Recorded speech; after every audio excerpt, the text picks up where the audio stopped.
The boardroom stretched like a cathedral of glass and steel, floor-to-ceiling windows framing the city skyline 43 stories below. Every surface gleamed. The table, a single slab of imported walnut, reflected the faces of 12 executives in tailored suits worth more than some cars. The air smelled of expensive cologne and fresh leather from chairs that cost $3,000 each. In the corner, near the coffee station with its gleaming espresso machine, stood a young man in a janitor's uniform that had been washed so many times the blue fabric had faded to something closer to gray. His name was Andrew Chen, and his hands shook slightly as he held a manila folder against his chest. The folder was thin, worn at the edges, but he gripped it like a lifeline. His shoes, the same pair he had worn for 2 years, squeaked faintly on the polished marble floor as he took 3 careful steps toward the conference table. Every eye in the room turned toward him. Not with interest, with irritation. He did not belong here, and everyone knew it. The fluorescent lighting overhead hummed softly, a sound Andrew had learned to tune out during his night shifts mopping these same floors. But now, standing here in daylight hours, the hum felt louder. His throat was dry. The shirt under his uniform clung to his back with sweat despite the perfectly controlled climate. He had practiced what he would say 17 times in the mirror that morning. Now, facing the reality of this room, those words scattered like birds startled from a tree. At the head of the table sat Richard Blackwell, founder and chief executive officer of Blackwell Industries, a manufacturing empire worth north of $800 million. His silver hair was swept back with precision. His suit, a charcoal Tom Ford, fit him with the exactness that came from having a personal tailor. His watch, a platinum Patek Philippe, caught the light as he lifted his coffee cup, an action performed with the casual confidence of someone who had never been told no in any meaningful way. Richard did not look at Andrew directly at first. He addressed the room instead, his voice carrying the smooth authority of decades spent commanding attention without effort. Does someone want to explain why housekeeping is interrupting a board meeting? The question landed with the weight of a gavel. A few executives shifted uncomfortably. One woman, the chief financial officer, glanced at Andrew with something that might have been sympathy but could also have been second-hand embarrassment. Andrew cleared his throat. The sound was small, almost pathetic in the vast space. Mr. Blackwell, I sent you an email last week, and I left a message with your assistant. I have a solution to the production bottleneck in Building 7, the one that has been costing the company $600,000 a week in delays. The room went silent. Not the silence of consideration, the silence of disbelief. Richard finally turned his head, fixing Andrew with a stare that could have frozen water. His eyes, a pale blue behind wire-rimmed glasses, traveled from Andrew's scuffed shoes to his frayed collar, a journey of assessment that lasted 3 seconds but felt like an hour. You, Richard said slowly, have a solution to an engineering problem that has stumped my entire technical team for 6 months. It was not a question. It was a statement of absurdity. A few people around the table smiled.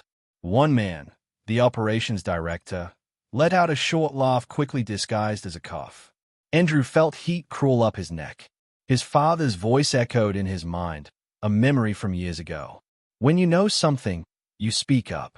Doesn't matter who is listening. Truth doesn't care about your pay grade. His father had said that in a hospital room, the machines beeping steadily in the background, his breathing labored from lungs destroyed by 40 years of factory work. Andrew tightened his grip on the folder. Yes, sir, he said quietly. I believe I do. Richard leaned back in his chair, the leather creaking faintly.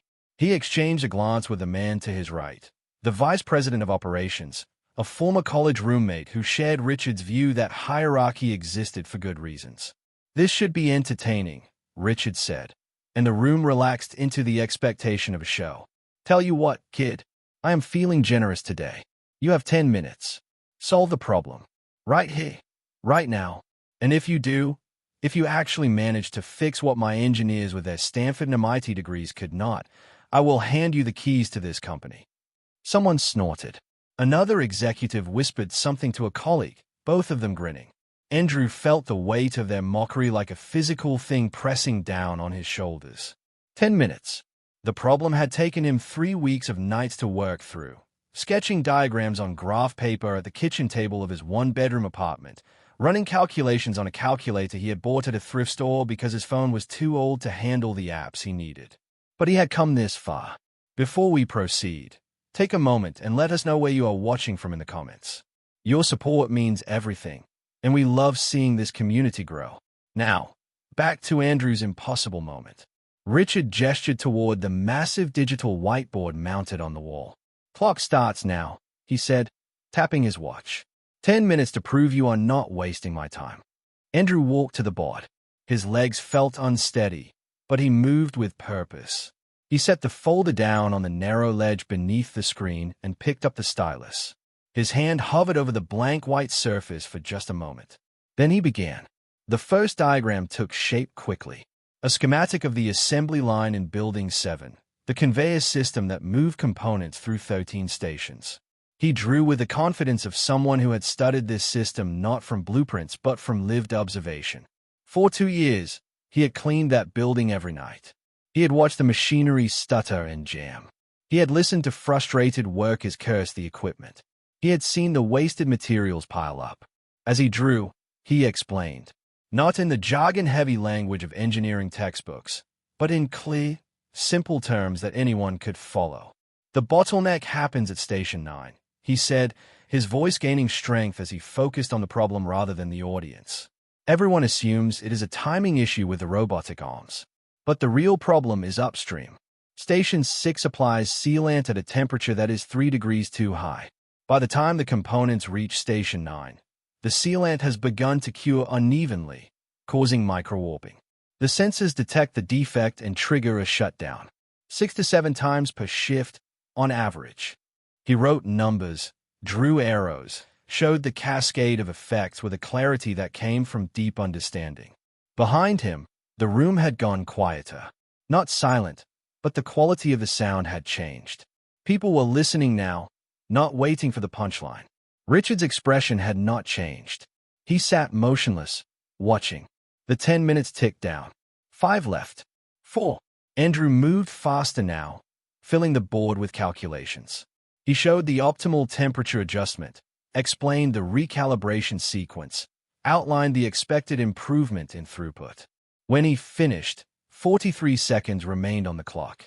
He set down the stylus and turned to face the room. His heart hammered so hard he wondered if others could hear it. Richard stood slowly. He walked to the board, studying the diagrams with the same intensity he might bring to a contract worth millions. He said nothing for a long moment. Then he looked at Andrew, really looked at him for the first time, and something shifted in his expression. Not belief, not yet, but a crack in the certainty of dismissal. "Where did you learn this?" Richard asked. Andrew swallowed. "My father," he said quietly. "He worked in factories for 40 years. Assembly lines, mostly. He used to bring home the problems he saw, and we would work on them together at the kitchen table. He taught me to see systems, to understand how things break." The chief engineer, a woman in her 50s who had remained silent until now, stood and walked to the board. She traced one of Andrew's diagrams with her finger, her lips moving silently as she ran through the math. When she turned back to Richard, her face was pale. "He is right," she said. "This would work." The room erupted into motion. Executives stood, crowded around the board, voices overlapping in a sudden rush of questions and calculations. Richard held up one hand, and silence fell instantly. He looked at Andrew with an expression that was impossible to read. Calculation, surprise, perhaps something like respect beginning to form. "Well," Richard said slowly, "it seems we need to have a longer conversation." Within the hour, Andrew found himself in a different conference room, smaller and far less intimidating, though his pulse had not yet returned to normal. The chief engineer, whose name he learned was Patricia Morrison, sat across from him with a laptop open, running simulations based on his calculations. 2 other engineers flanked her, both younger, both watching the screen with expressions that cycled between fascination and disbelief. Patricia tapped keys with practiced speed, her eyes narrowing as data populated the spreadsheet. Andrew sat very still, his hands folded on the table in front of him. The folder that had carried him through the morning now lay closed beside his elbow. He had nothing left to prove with paper. The proof would come from the numbers, or it would not come at all. Richard had excused himself to take phone calls but promised to return. The operations director, whose name Andrew had not caught and who had laughed earlier, now leaned against the wall with arms crossed, watching with a carefully neutral expression that suggested reassessment in progress. The room smelled of coffee and the faint chemical scent of dry erase markers. Outside the window, clouds moved across the afternoon sky, casting shifting shadows through the blinds. "Run it again," Patricia said to one of the younger engineers. "Increase the margin of error by 2%. I want to see if it holds." Andrew watched the screen from across the table. He could not see the details clearly from this distance, but he knew what they were testing. Whether his solution was a fluke, a lucky guess, or something built on solid understanding. The numbers would tell the truth one way or another. His mouth was dry again. He had not eaten since a piece of toast at 5 that morning, 12 hours ago now. His stomach felt tight, empty. The simulation completed. Patricia leaned back in her chair and let out a long breath. She looked at Andrew with an expression that held equal parts admiration and something like frustration. "It holds," she said. "Not only does your solution eliminate the bottleneck, it increases overall efficiency by 14%. 14. She shook her head slowly. "We have been chasing this problem with a team of 6 engineers for half a year. How did you see it?" Andrew hesitated. How to explain what his father had taught him? Lessons delivered in the evenings after long shifts. His father's hands stained with machine oil, exhaustion etched into every line of his face, but his mind still sharp, still engaged. "I think," Andrew said carefully, "most people look at problems from the top down. The blueprints, the specifications, the design intent. My father taught me to look from the ground up. The actual machines, the actual materials, the way things behave in reality instead of theory. He used to say that problems do not happen in the design room. They happen on the floor, where theory meets friction." Patricia nodded slowly. "Your father was a smart man." "He was," Andrew said quietly. Past tense. The word still hurt to say, even after 3 years.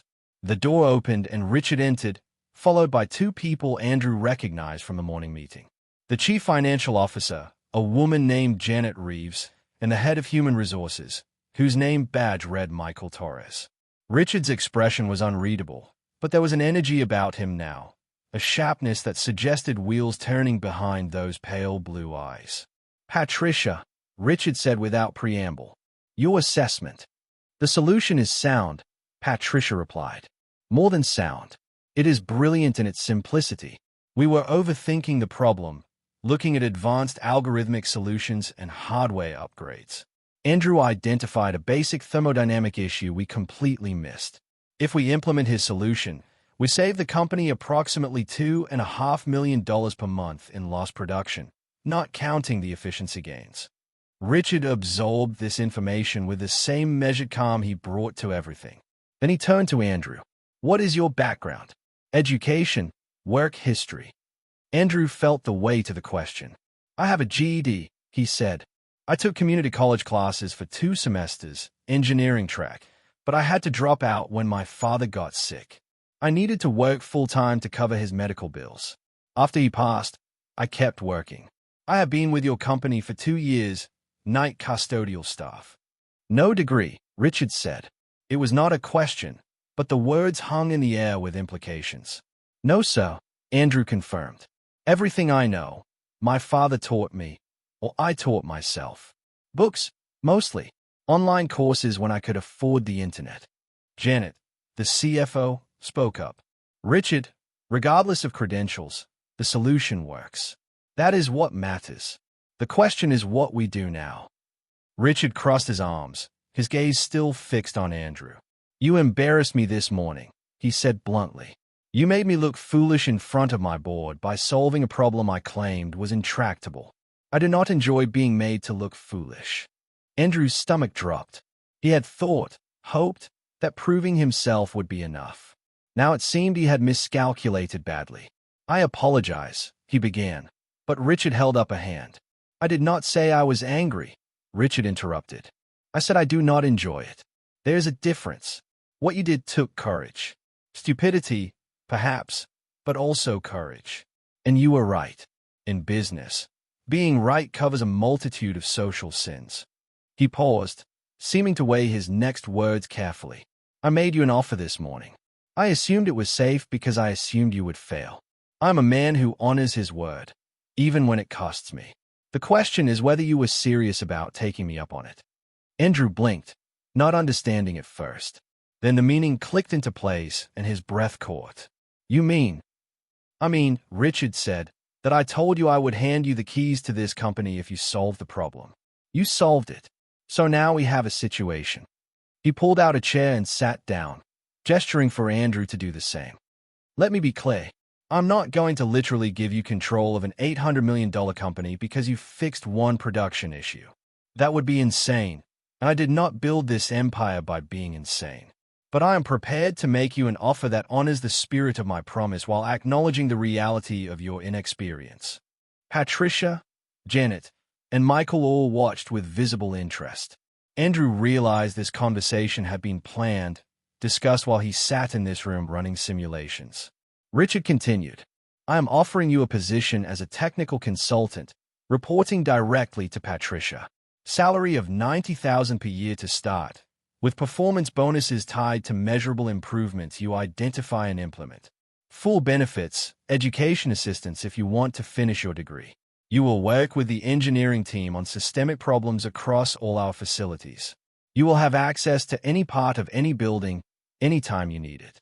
And if you prove yourself over the next 2 years, we revisit the conversation about leadership roles. $90,000. Andrew's annual salary as a janitor was $22,000. He felt dizzy. Patricia was nodding encouragingly. Janet smiled slightly. Michael pulled out a tablet, already pulling up forms.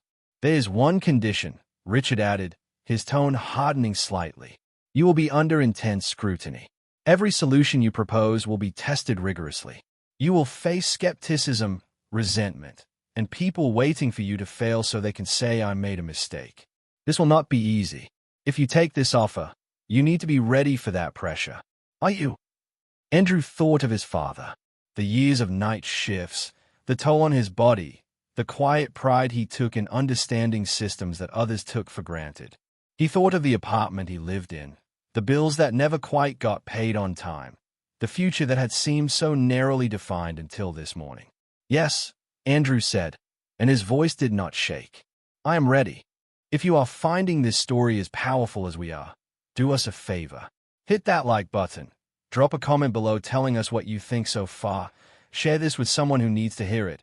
And subscribe so you never miss stories like this.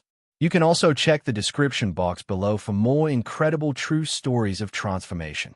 Now, let's see where Andrew's journey takes him next. The transition from night janitor to technical consultant happened faster than Andrew could process. Within a week, he had a desk on the engineering floor, a company laptop, and a security badge that granted him access to every building on the 70-acre campus. The desk was positioned in an open floor plan area, surrounded by engineers with advanced degrees and years of experience. They watched him with expressions that ranged from curious to hostile. His first assignment came from Patricia. Building 12 had a quality control issue causing a 15% rejection rate on a key component used in automotive contracts. The client, a major car manufacturer, had threatened to cancel their contract if the defect rate was not reduced below 5% within 60 days. 3 different engineering teams had attempted solutions. All had failed. Andrew spent the first 2 days simply observing. He walked the floor during production hours, watching the process unfold in real time. He talked to the line workers, many of whom he knew from his custodial days. They remembered him, and that familiarity loosened their tongues in ways they would not have opened up to the engineers who rarely left their offices. He learned about the small workarounds they had developed, the unofficial adjustments they made to keep the line moving, the patterns they noticed but never reported because no one had asked. On the 3rd day, he requested the maintenance logs for the past 18 months. The request raised eyebrows. Patricia asked why he needed historical data when the problem was current. Andrew explained that patterns often emerged over time, that present failures sometimes had roots in past decisions. She approved the request, though he could sense her skepticism. He found the answer in a maintenance record from 14 months earlier. A technician had replaced a calibration sensor on one of the quality control stations. The replacement sensor was from a different manufacturer, supposedly identical specifications, approved by purchasing because it cost $40 less per unit. But the response time was different by 3 milliseconds. 3 milliseconds that, over the course of thousands of cycles, created a cumulative drift in measurements. Components that should have been flagged as defective slipped through. Components that were within tolerance got rejected. Andrew wrote up his findings in a 12-page report, complete with data analysis, projected cost savings, and implementation timeline. He submitted it to Patricia on a Thursday afternoon. By Friday morning, he was called into a meeting with Patricia, the plant manager for Building 12, and the head of procurement. The procurement director, a man named Harold Vance, was defensive from the moment Andrew entered the room. "You are suggesting that my department caused a $15 million contract issue because we saved $40 on a sensor." "I am suggesting," Andrew said carefully, "that the cost savings did not account for performance differences that became significant at scale." The specs looked identical on paper, but real-world performance revealed a gap. Harold's face reddened. "I've been doing this job for 18 years. I think I know how to read a specification sheet." Patricia intervened. "Harold, take the emotion out of it. Is he right or wrong about the sensor?" Harold glared at Andrew but pulled up files on his tablet. He compared specifications in silence for 3 minutes that felt much longer. Finally, he set the tablet down with more force than necessary. The response time differential was within acceptable industry variance. There was no reason to flag it. Except, Patricia said quietly, that it caused exactly the problem Andrew identified. "Harold, no one is questioning your competence. We are trying to solve a crisis that is costing us a major client. Can we implement his solution or not?" Harold looked like he wanted to argue further, but recognized the futility. "We can source the original sensors again. 2-week lead time, roughly $12,000 to replace all units across the line." "Do it," Patricia said. "Today." The sensors were replaced. The line was recalibrated. Within 3 weeks, the defect rate dropped to 2.8%.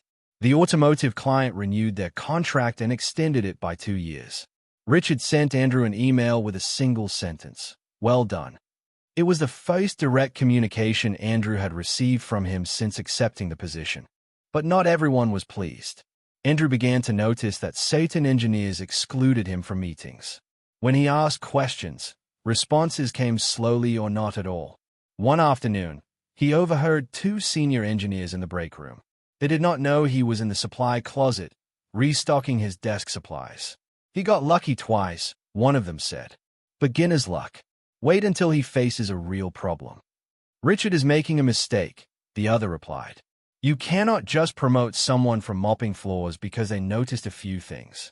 This is going to blow up, and we are going to be the ones who have to clean up the mess." Andrew stood very still in the closet, holding a box of pens, feeling the old familiar shame crawl up his spine. They were right to be skeptical. He had no formal training, no credentials, no proof beyond 2 successful projects that might indeed have been luck. He thought about his father again, the way doubt had never seemed to touch him. His father had believed in what he knew because he had earned that knowledge through decades of observation and thought. Andrew had been given a shortcut, a leap across the chasm of credentials and experience. Maybe he did not deserve to be here. That evening, he stayed late at his desk, long after the engineering floor had emptied. He pulled up files on the next problem Patricia had assigned him, a recurring equipment failure in Building 4 that caused an average of 3 unplanned shutdowns per week. He read through incident reports, maintenance logs, operator notes. Hours passed. The cleaning crew arrived, night shift workers he knew by name. They waved as they passed, emptying trash cans, vacuuming floors. He waved back, feeling the strange dislocation of being on the other side of that divide now. Around midnight, he found something, a pattern in the failure times. They clustered around the same hours, always during temperature shifts when the vac system cycled between day and night modes. He pulled up the building climate control data and cross-referenced it with the equipment specifications. There it was. The machinery operated within acceptable temperature ranges, but the rate of temperature change during transitions exceeded the manufacturer's recommended gradient. Thermal stress, accumulating over months, weakening components. He wrote up the analysis, submitted it at 2 in the morning, and went home to sleep for 4 hours before returning for the daily 8 o'clock engineering meeting. When Patricia read his report, she called an immediate consultation with the facilities team. They confirmed his findings. The solution required reprogramming the vac system to slower, more gradual temperature transitions. Cost, $0. Implementation time, 2 days. The shutdown stopped. This time, the response from the engineering team was different. Not warm, but less cold. Acknowledgement, grudging but real, that perhaps Andrew's methods had merit. Patricia called him into her office that afternoon. "You have now solved 3 major problems in 5 weeks, she said. Problems that have cost this company millions in lost production and client satisfaction. How are you doing this?" Andrew considered the question carefully. "I'm not smarter than your engineers," he said, "but I'm looking at things from a different angle. I spent 2 years walking these buildings at night, watching machines run when no one else was around, listening to how they sound when they are not being observed. I know these facilities in a way that blueprints and reports cannot capture, and my father taught me to trust observation over theory, to believe what I see, even when it contradicts what should be happening." Patricia nodded slowly. "Your father must have been a remarkable teacher." "He was," Andrew said. Then, after a pause, he never got recognition for what he knew. He spent 40 years making things work, fixing problems, keeping systems running. And when he died, there was nothing. No pension, no savings, no acknowledgement. Just medical debt and a son who could not afford to bury him properly. I think about that every day. About how much knowledge gets lost because it belongs to people no one thinks to listen to." Patricia was quiet for a moment, something shifting in her expression. "Is that why you brought the solution to Richard? Even knowing how it would look, how risky it was?" "Yes," Andrew said simply, "because my father would have wanted me to speak up, and because staying silent felt like betraying everything he taught me." She reached into her desk and pulled out a folder, setting it on the desk between them. "This came to my office this morning. It is from Richard. Open it." Andrew opened the folder. Inside was a single document. A letter, printed on company letterhead, signed by Richard himself. It was addressed to the engineering department, copied to all senior leadership. The content was brief but unambiguous. It announced that Andrew's insights had saved the company approximately $4.3 million in the past month alone. It outlined a new protocol. Any employee, regardless of position or credentials, who identified systemic improvements will be given a formal review process and potential compensation. It credited Andrew by name for demonstrating the value of ground-level observation and cross-disciplinary thinking. The final paragraph hit Andrew like a physical force. Richard had written, "We have spent years hiring the best minds from the best schools, and those minds are invaluable. But we have forgotten to listen to the people who see our systems up close every day." Andrew's father worked in factories for 4 decades. That knowledge, passed down and applied with fresh perspective, has proven more valuable than 6 months of traditional engineering analysis. We are better when we listen to everyone. That is the lesson here. Andrew read the letter twice, his vision blurring slightly.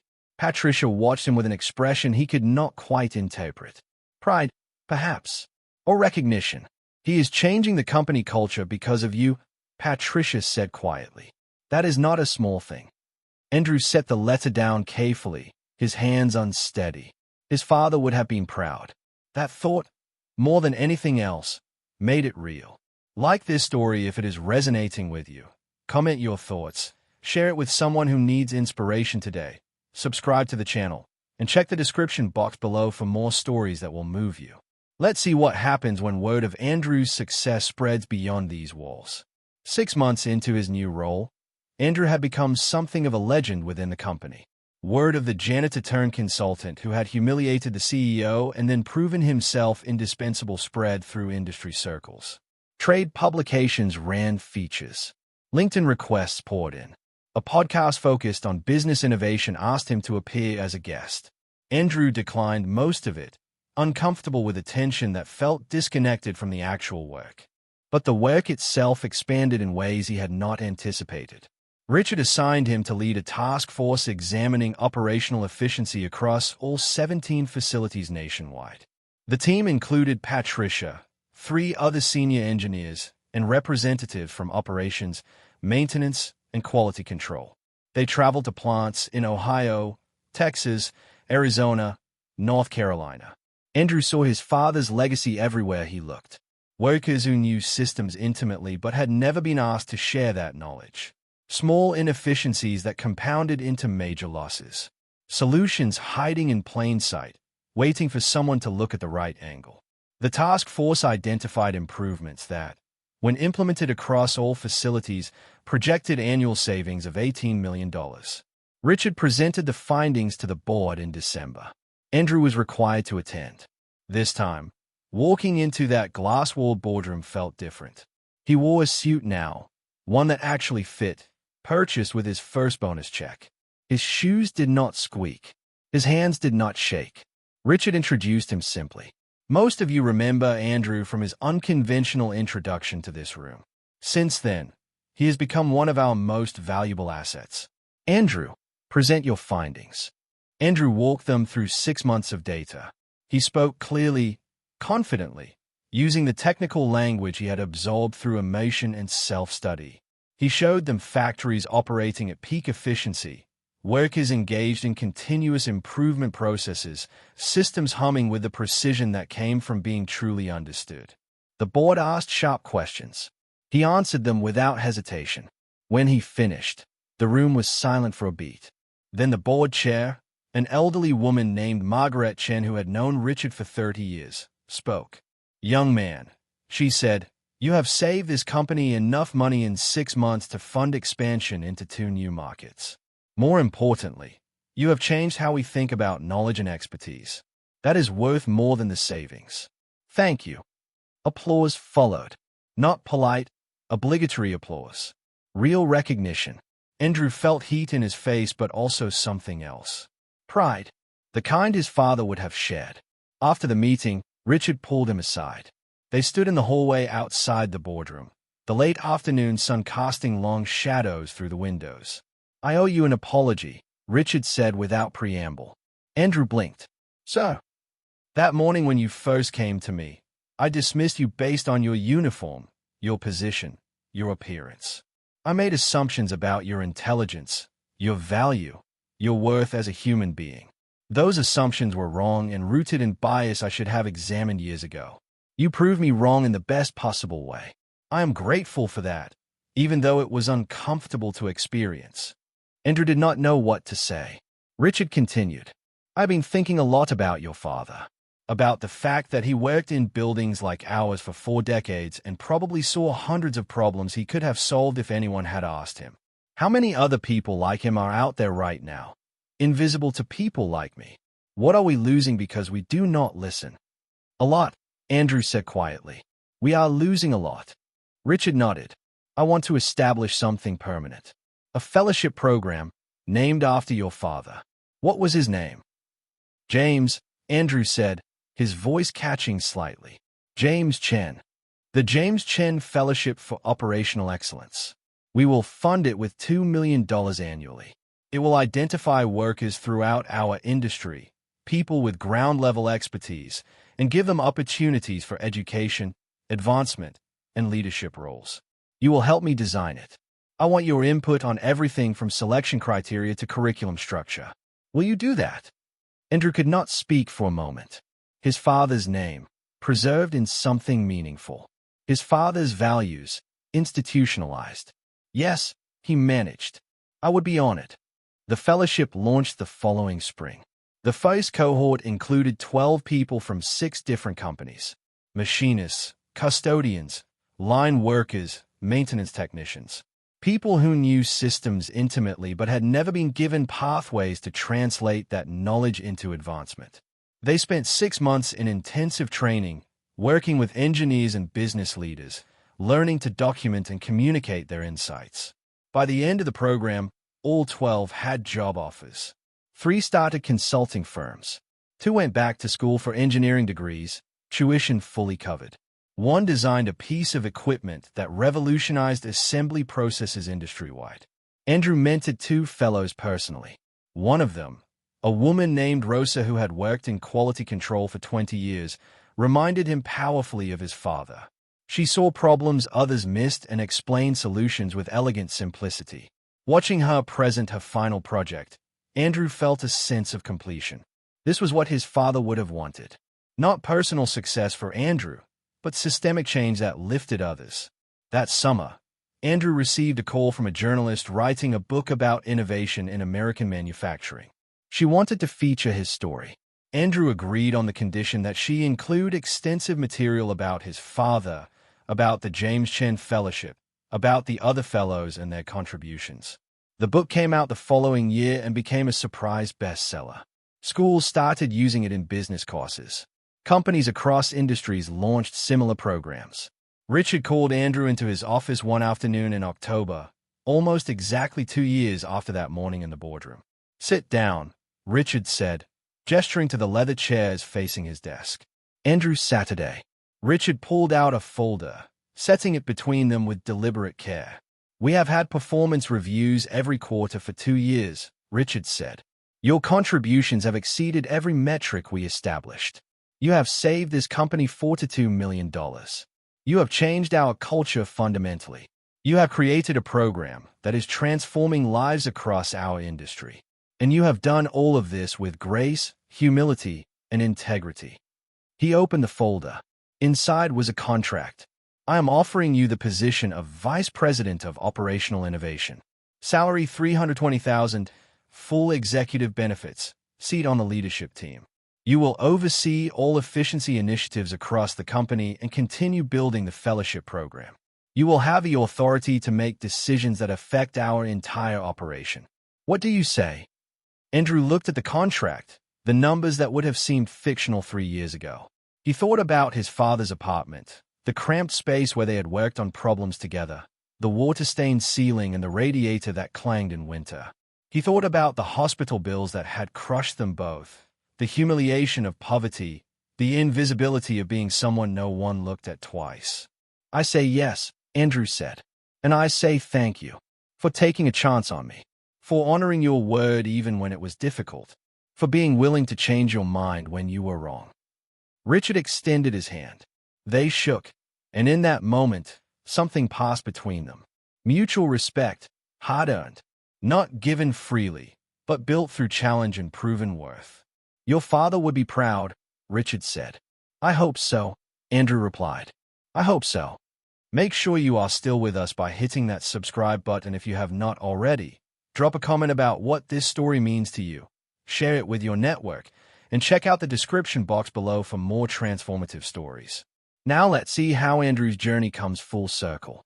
3 years after Andrew first walked into that boardroom with a manila folder and shaking hands, he returned to the same space under entirely different circumstances. This time, he was leading the meeting. The quarterly review of the James Chen Fellowship had become one of the most attended meetings on the executive calendar, not because attendance was mandatory, but because the presentations were consistently remarkable. Andrew stood at the head of that long worn-out table, a tablet in his hand instead of worn papers, wearing a confidence that had been earned through thousands of hours of proving himself. Around the table sat executives, board members, and 6 fellows from the current cohort who would present their projects. Among them was a young man named Kevin Reyes, a former maintenance technician from the Arizona facility who had identified a flaw in the cooling system that, once corrected, had saved that plant alone nearly $3 million annually. Kevin reminded Andrew of himself 3 years ago. Nervous, brilliant, unsure whether he belonged in this room, but determined to show what he knew. Andrew began the meeting by outlining the fellowship's impact. 4 to 7 fellows graduated across 3 cohorts. Combined savings from their innovations exceeded $90 million. More importantly, 32 companies across the manufacturing sector had launched similar programs, creating pathways for hundreds of workers to translate field expertise into career advancement. But numbers told only part of the story. Andrew clicked to a new slide, showing a photograph. A woman in her 60s standing in front of a manufacturing facility in South Carolina, holding a plaque. "This is Margaret Torres," Andrew said. She worked as a line supervisor for 33 years. Through the fellowship, she designed a quality control system that reduced defects by 40% while increasing production speed by 12%. Last month, she was promoted to Director of Quality Operations for her entire division.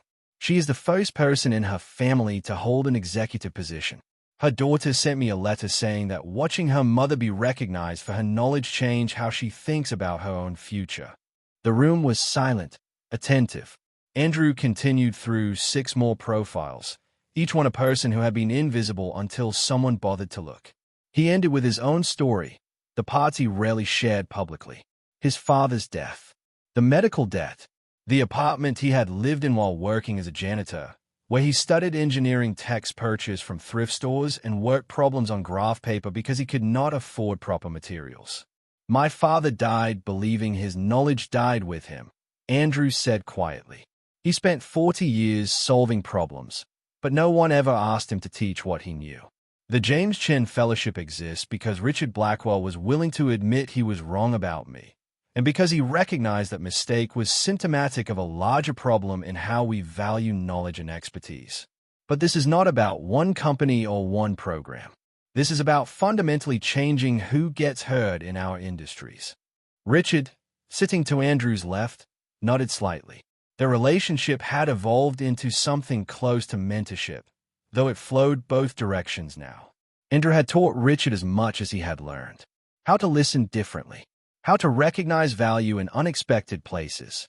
How to build systems that elevated rather than excluded.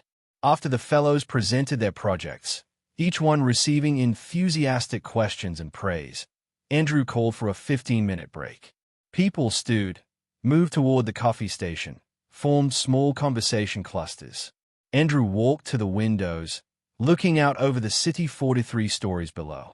He thought about his father often, but particularly in this room where everything had changed. A voice behind him said, "Mind if I join you?" Andrew turned.